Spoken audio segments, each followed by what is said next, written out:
예, 14주차 7교시 마지막 수업입니다. 이 시간이 진짜로 마지막이네요. 이제 다음 주에는 여러분 시험을 올리면 됩니다.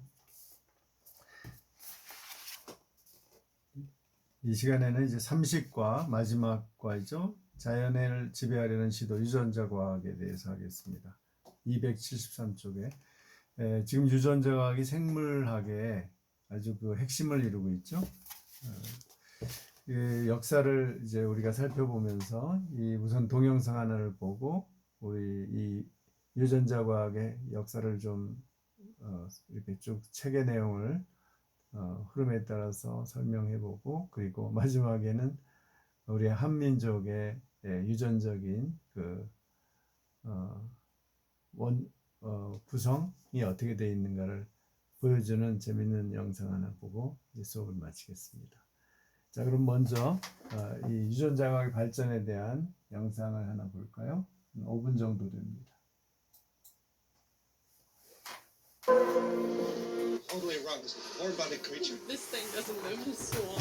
우리 속담 중에 이런 말이 있습니다. 콩 심은 데 콩 나고 팥 심은 데 팥 난다. 모든 일은 원인이 있다는 뜻이죠. 그런데 다시 한번 보면 아주 중요한 생물학적 요소도 들어가 있습니다. 콩 씨앗의 유전자가 콩을 싹 틔우고 팥 씨앗의 유전자가 팥을 싹 틔우는 것입니다. 어쩌면 우리 선조들은 생물학적 유전 법칙도 알고 계셨을지도 모르겠네요. 이쯤에서 궁금해집니다. 아주 오래전에 살았던 사람들은 유전을 어떻게 생각했을까요? 더 나아가서 모기가 빨아먹은 공룡의 피 속 DNA로 영화 쥬라기 공원을 만들 수 있을까요?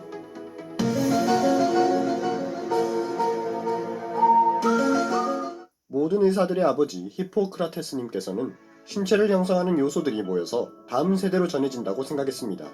이어서 아리스토텔레스님은 정액과 생리혈로 유전이 일어난다고 생각했죠. 그러다가 1900년대에 들어서 멘델님께서 완두가 다음 세대를 만들 때 우성과 열성 유전자가 동시에 존재하면 우성 유전자만을 전달하는 것을 보고 우성과 열성 이론을 공개했습니다. 특히 1940년대에 오스왈드 에이버리님께서 독성이 있는 균의 DNA를 독성이 없는 같은 균에 주입했더니 나중에 독성이 생긴 것을 보고 DNA라는 것이 유전 정보를 전달하는 물질이라는 것을 알게 되었죠. 이후 여러 과학자들이 DNA는 실처럼 연결되어 있다는 것, DNA는 인산이라는 물질과 염기, 포도당 할 때 그 당으로 구성되어 있다는 것, 그 구성 안에는 아데닌, 구아닌, 시토신, 티민이라는 4가지 물질이 있다는 것, 그리고 여러분이 한 번쯤 들어봤을 이름 크리커 왓슨님이 결정적으로 DNA는 2개의 나선형이라는 것을 확인했습니다. 신기한 것은 DNA는 유전정보 설명서가 적힌 원본 파일로서 존재한다는 것입니다. 이 사용 설명서를 어딘가에 전해줄 때는 RNA라 불리는 복사 프린터기로 복사합니다. 다음으로 리보솜이라 불리는 것이 사용 설명서를 보고 생명체가 자라고 번식하는 데 쓰일 물질을 만듭니다. 이 과정을 우리는 생물학의 중심 원리, 센트럴 도그마라고 부릅니다. 당시 크리커 왓슨의 한 연구는 생명현상과 유전을 지배할 수 있다는 기대감에 노벨상을 수상하게 되었습니다. 하지만 생물학자들은 여기서 그치지 않고 더 많은 유전 연구를 진행합니다. 그리고 2003년 인간을 구성하는 유전자의 서열을 모두 밝히는데 성공합니다. 이 프로젝트의 이름은 바로 인간 게놈 프로젝트죠. 1990년 전 세계의 생물학자들이 모여서 한 프로젝트를 시작합니다. 앞서 말한 인간 게놈 프로젝트인데 인간이 가진 32억 개의 유전자 쌍이 무엇인지 밝혀내겠다는 것입니다. 과학자들의 포부와 전 세계의 기대감에 맞춰 천재 영화 감독 스티븐 스필버그는 한 영화를 만드는데 그 내용은 공룡의 피를 빨아먹은 모기가 그대로 보존된 화석을 발견하고 그 피로 공룡을 복원한다는 내용입니다. 바로 영화 쥬라기 공원입니다.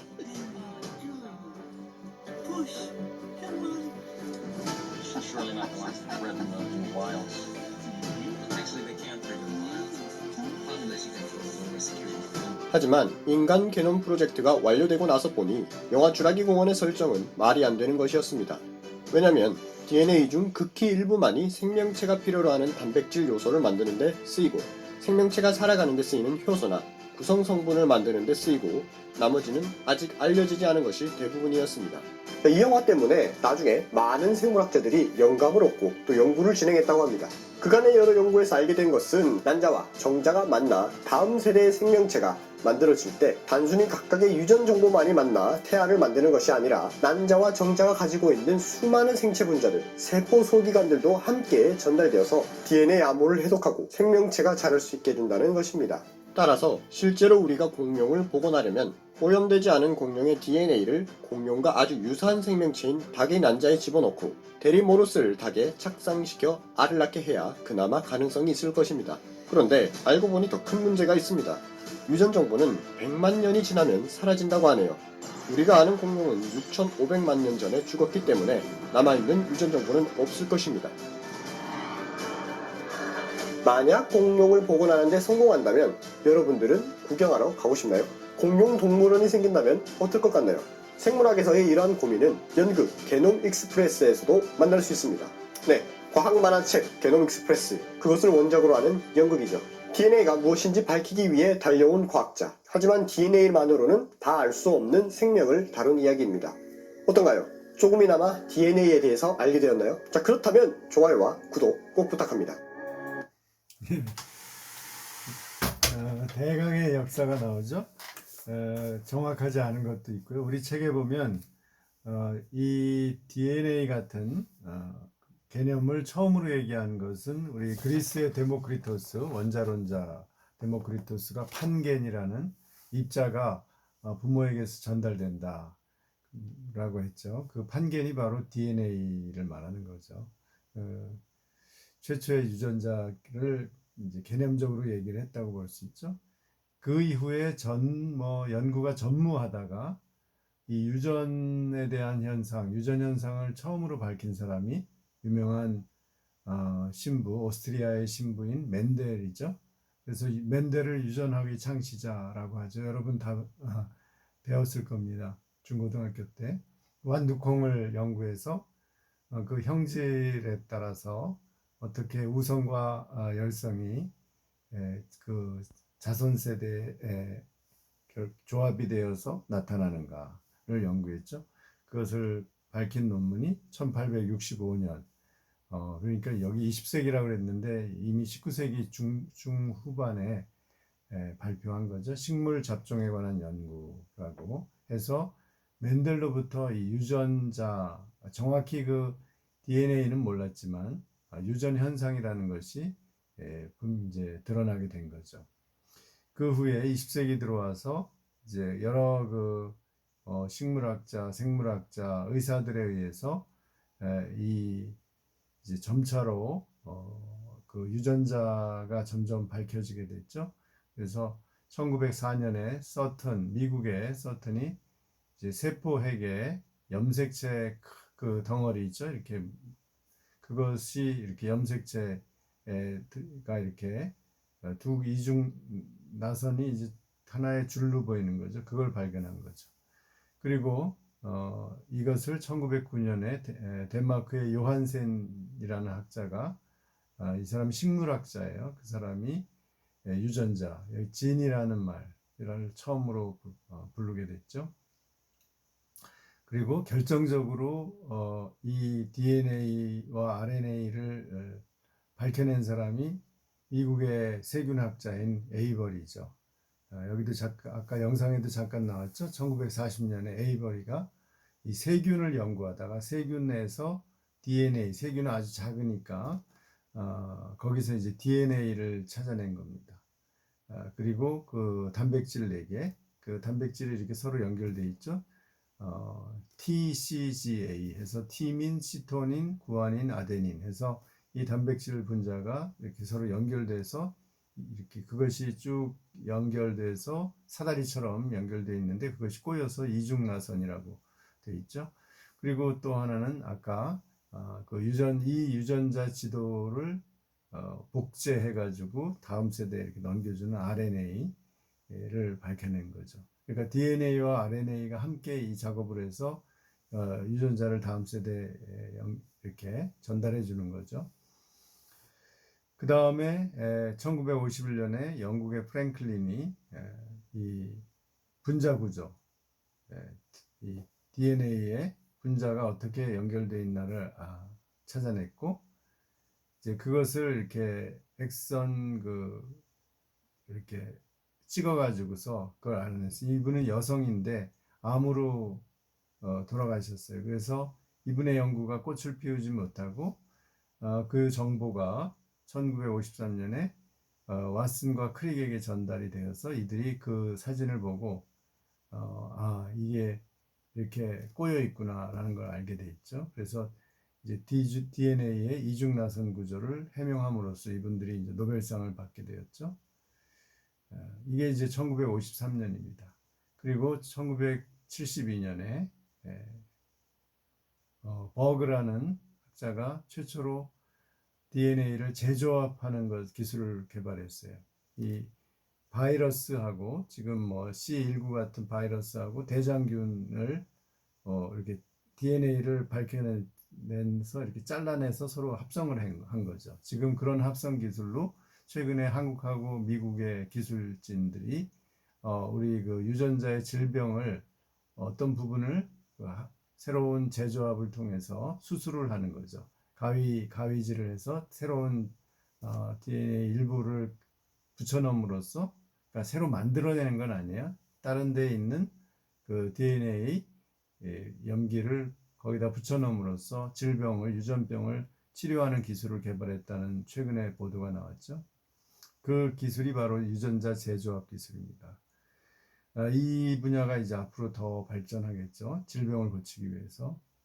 그리고 1997년에 드디어 그 체세포 핵 이식을 통해서, 그러니까 체세포 핵을 빼고 거기에다가 다른 사람의 그 핵에 DNA를 집어넣는 거죠. 그리고 전기 충격을 줘서 그것이 이렇게 난자의 핵이 있잖아요. 난자 핵을 빼고 그 자리에다가 다른 사람의 정자나 또는 체세포의 핵을 거기다 끼워넣고서 전자충격을 주면 이것이 수정이 돼요. 그래서 인간이 나오는 거죠. 그런데 인간은 못하고, 즉 인간에 대한 그 복제는 금지되어 있죠.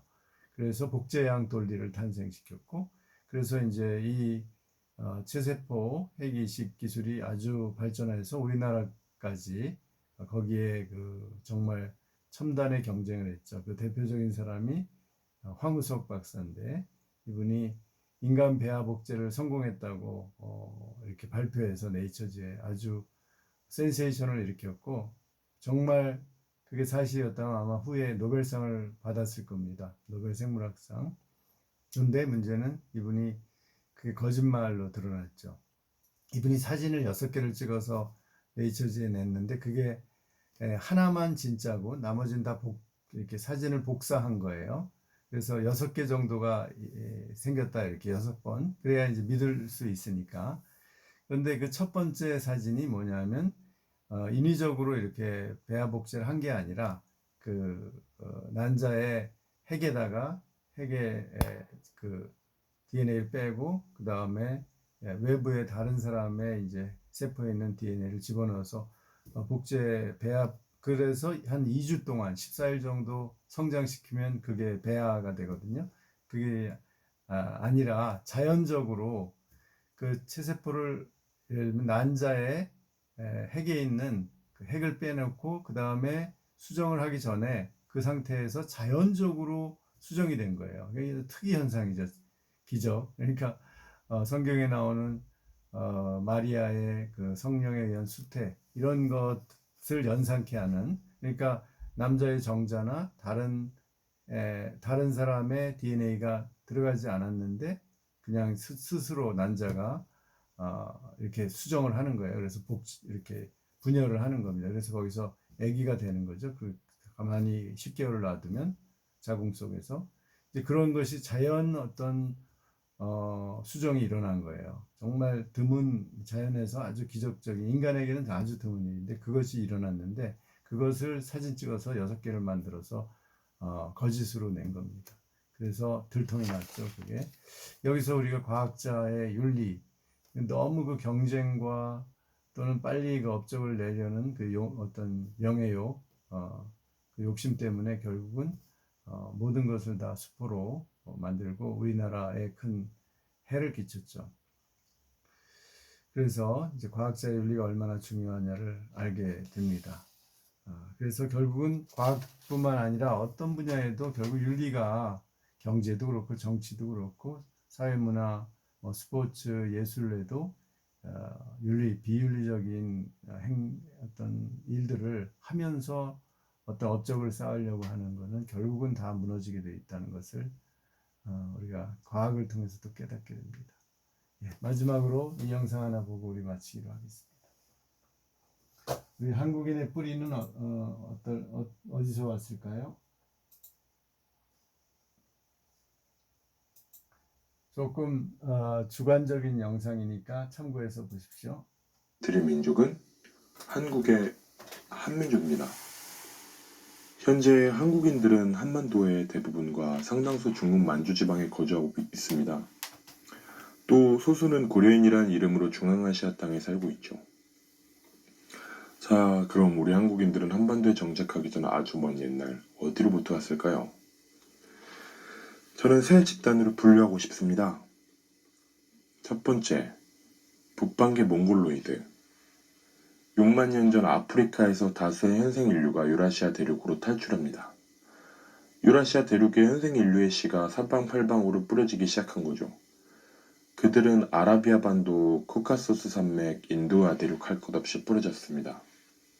그중 한국인들의 조상 집단들은 현재 타지키스탄 동부 파미르 고원으로부터 알타이 산맥, 천산 산맥들을 가로막혀 엄청 춥고 험난한 환경에 적응해 가면서 기후와 지형에 맞는 진화를 하게 됩니다. 그들이 바로 북방계 몽골로이드입니다. 이들은 시간이 흐르면서 산맥을 따라 현재 몽골 스텝 지역에서 바이카로스, 오호츠크해 연안까지 진출하게 됩니다. 그중 바이카로스에서 오호츠크해 연안까지 있었던 집단들이 한국인들의 대부분을 차지하고 있는 집단입니다. 현재 바이카로스 부근에는 부리아트 공화국이라는 몽골계 민족이 사는 러시아 연방 중 하나인 나라가 자리 잡고 있으며 이 부리아트 공화국의 부리아트인들은 한국인들과 유전학적으로 매우 밀접한 관계이며 생김새도 매우 비슷합니다. 고대 이들은 부여, 고구려 백제, 다소 지배 집단이 되었었고 현재 한국인들은 그들의 모습을 하고 있죠. 두 번째, 남방의 몽골로이드. 기원전 6만 년 아프리카를 빠져나와 파미르 산맥에 가로막혀 진화한 북방계 몽골로이드와 다른 경로로 이동한 또 다른 집단이 있었습니다. 이들은 인도 아대륙이나 또한 관통해서 인도 차이나 반도와 중국 남부에 진출해 정착했습니다. 그들은 기원전 1만 년 빙하기가 끝나 지구가 따뜻해지기 시작할 무렵부터 따뜻한 기후에 맞게끔 진화를 하게 됩니다. 이들이 남방계 몽골로이드입니다. 그런데 남방계 몽골로이드가 한국인과 무슨 상관이냐고요? 남방계 몽골로이드들은 인도 차이나 반도와 중국 남부에서 정착했는데요. 하지만 풍요롭고 평화로운 이 땅에서도 모험심이 강한 민족이었는지 배를 만들어서 태평양 이곳저곳을 떠돌기 시작합니다. 태평양 수많은 섬들에 정착했으며 대만, 일본의 오키나와 그중 한반도 남부에도 정착을 했었기 때문이죠. 일본에서는 이들을 조몽인이라고 부른다고 합니다.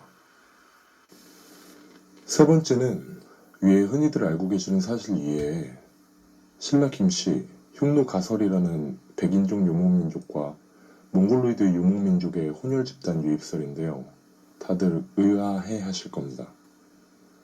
코카시아는 백인종을 뜻하는 단어이며 몽골로이드는 황인종을 뜻하는 단어입니다. 일단 코카시안 백인종의 기원을 알아야 되겠죠. 아시아인과 마찬가지로 기원전 6만 년 아프리카에서 빠져나와 멀지 않은 현재 카프카스 삼국과 러시아의 접경지역, 즉 코카서스 산맥 북부입니다. 이곳에서 백인종들은 춥고 험준한 환경에 진화했고 백인종의 원형 집단들은 또 사방팔방 퍼져나갑니다. 코카시아는 백인종과 동의어이며 아리안족, 아리아인, 인도 유럽어족, 인도 유로피안 또한 동의어입니다. 여기서 우리는 아리안족이라는 말을 써보도록 합시다. 돌아가서 아리안족은 코카서스 산맥에서 유럽 대륙이 있는 서쪽으로, 스칸디나비아가 있는 북쪽으로, 인도 아대륙, 이란 고원, 아나톨리아가 있는 남쪽으로, 그중 코카서스 산맥에서 그리 멀지 않은 스텝 지역, 즉 초원지대에서 말들을 길들이며 살아가는 백인종 집단, 유목민족 스키타이인들이 생겨납니다. 이들은 초원지대에서 말을 타며 번성하기 시작합니다. 기원전 3500년경 스키타이인들은 말을 타고 초원을 본격적으로 떠돌아다니기 시작합니다. 기원전 700년경에는 거대한 유목민족 제국으로 변화하죠. 동시대 동부 지역에서도 우리가 흔히 흉노족이라고 알리워진 북방계 몽골로이드游牧민족이 살고 있었어요. 스키타이족과 흉노족 두 집단은 거대한 초원 중앙부에서 자연스럽게 교류하며 융화되어 갑니다. 그래서 흉노의 서부 초원, 스키타이 제국의 동부 초원, 즉 유라시아 초원 중앙부는 인종적으로도 문화적으로도 혼합이 됐죠. 기원전 200년에서 300년경 흉노는 거대한 유목제국으로 성장하게 되고 중앙집권을 바탕으로 흉노제국 서부의 혼혈 집단도 유라시아 초원 동부지대를 자유자재로 왕래하게 되어 더욱더 융화되어 독자적으로 발전하며 정체성을 창조하였으며 기원전 200년 중국의 한나라와 무지막지하게 싸웁니다. 진나라 시대 때부터 중국인들과 사이가 안 좋았던 흉노는 기원전 100년경까지 싸우다 크게 패하여 분열하여 소수의 집단이 현재의 경상도, 진안이 있었던 한반도 동남쪽으로 이주하였고 이 소수 혼혈 혼합 집단은 신라의 일부가 되었습니다. 결론으로 한국인들은 본래 하나의 집단이 아닌 여러 민족이 섞인 하나의 공동체가 된 것이며 다시 한번 말씀드리지만 이 영상에 담긴 내용은 주관적인 내용임을 말씀드립니다. 자, 한번 쭉 보시고 필요하다 싶으신 예, 그 우리 한국인이 단일 민족이고 어떤 하나의 그 혈통을 가지고 있다 이런 의식이 강하지만 사실 이 유전학적으로 보면 북방계하고 남방계가 섞여 있다는 거죠. 그리고 최근의 연구에는 남방계 그 유전적인 성질이 더 강하다 라고 이제 연구가 나왔는데 또 여기에 얘기한 그 동남아시아로부터 온 조몽인이나 뭐 그런 남방계뿐만 아니라 인도의 드라비다족, 지금 타밀족이죠. 인도 남서부에 있는 그쪽 사람들하고 언어하고 우리하고 또 비슷한 게 있거든요. 그래서 그쪽 사람들이 온 것이 이제 김수로 설화에 보면 김수로 왕의 부인이 인도의 공주였다라는 얘기가 나오죠. 그래서 인도 남부에서도 우리나라로 이주해서 왔다라는 걸 알 수 있죠. 그러니까 우리나라가 머리가 좋은데 왜 그러냐면 이렇게 북방민족과 남방민족이 이렇게 섞여서 하나의 혼합적인 DNA를 가진 민족을 낳았기 때문이다 라고도 할 수 있겠죠. 또 여러 가지 환경적인 요소도 작용을 했겠고. 자, 이상입니다. 이래서 이 모든 것이 DNA에 의해서 기본적으로 인간의 형질과 특성이 결정이 된다는 사실, 그것을 우리가 부인할 수 없죠. 그것을 분자생물학이 우리에게 알려줬고 앞으로도 더욱 이것을 밝혀내고 또 우리의 질병이나 우리가 가지고 있는 어떤 약점들을 개선해 나가고 또 지금 코로나19 백신을 만드는 것도 다 이런 유전학적인 기술을 다 동원해서 만들고 있죠. 이 분야가 빨리 백신이 만들어져서 우리 모두가 이제 코로나19로부터 자유로워지는 시기가 앞당겨지길 바랍니다. 여러분 수고했습니다. 그동안. 자, 안녕히 계십시오.